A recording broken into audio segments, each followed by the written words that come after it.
விஸ்வபாரத் மக்கள் கட்சி ஏற்கனவே தங்கநகை தொழிலாளர்களுடைய தற்கொலை தடுப்பதற்காக அனைத்து பட்டறை தங்கநகை தொழிலாளர் விஸ்வகர்மாக்களுக்கு மட்டும்தான் அந்த தாலி செய்கிற உரிமை தரணும்னு நான் கேட்டிருக்கேன்.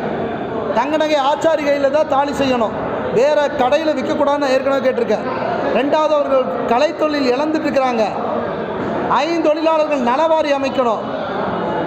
விஸ்வகர்மா சமுதாய ஐந்தொழில் பட்டர்களுக்கு இலவச மின்சாரம் தரணும்.